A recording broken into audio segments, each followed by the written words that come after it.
My name's Barbara. I'm the Time Tamer. I work with busy working women to help them minimise their stress and maximise their time. I've been in a situation myself where I have felt overwhelmed, overworked. I'm juggling raising small children, getting a business off the ground, trying to do a demanding job and holding the family together, managing the finances and holding the family together and being the backbone of the family. And I felt really alone through the most difficult times when I was doing that. And fortunately, I've developed some systems and processes to be able to help women in similar situations like this. I recently saw an article of a busy, professional, successful woman talking about how she had been shamed publicly about her mothering skills.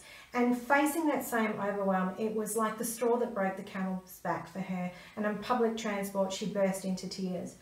And when I shared this story in a big social media forum, I was overwhelmed by how many women had similar experiences of this mummy shaming. Sometimes it was other mothers that were shaming them, or just other people that were shaming them in public. And just that feeling of overwhelm of, oh, I've got so much going on. I'm just struggling to get my life together, let alone the life of my kids around me.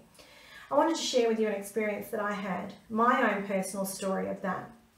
I was in the supermarket and my kids were really, really little. They're 13 and 12 now. And I was really struggling to focus. I was sleep deprived. I was under a lot of pressure trying to do my budget shopping. And I noticed this man that was next to me scowling at my children. And I said to him, I'm sorry, did my children do something to upset you? And he said, that boy ran his trolley into my knee, pointing at my son. And my son must have jumped off the trolley while I was looking in the freezer section, and it rolled and hit him in the knee. And I said to my son, you hurt this man. I know it was an accident, but you hurt him. I would like you to apologise to him. And he very sincerely and genuinely looked the man in the eye and said, I'm very sorry for hurting you. Are you okay? And this man completely ignored him and growled at my son and growled at me and said, you don't know how to look after your kids. And I said to him, excuse me, my son was giving you an apology. Please acknowledge him. And he said to me, your kids need a good smack in the face. You don't know how to control them. I was appalled, and he walked off and kept abusing me as he was walking off. And I said to him, no, you come back here. You tell me how I should be raising my children. Go on, if you're such an expert, you tell me what I need to be doing to managing my children in this supermarket. And he kept walking, and by this stage people were starting to stare at me. And I felt dreadful. I felt horrible. I felt diminished as a parent. And I started to walk to the checkout, and at that moment my toddler decided to have a tantrum, and oh boy, he was really good at tantrums.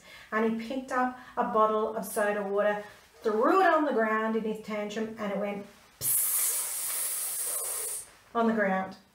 I burst into tears and I left the supermarket. Now my story is not unique. There's lots of women that have had situations like that. So if you're feeling like that, I don't want you to diminish your value and your self-worth. I want you to look at opportunities where you can diminish your stress and empower yourself. Know that you've got this. You know, there are times when it's going to be difficult and people are going to criticize you, but you focus on what makes you you and your own self-worth and your own value. What can you contribute to your family, to your children, and to the world around you? Because you do have something to contribute. And no, we're not perfect, but there's certainly a lot of good things that we can do.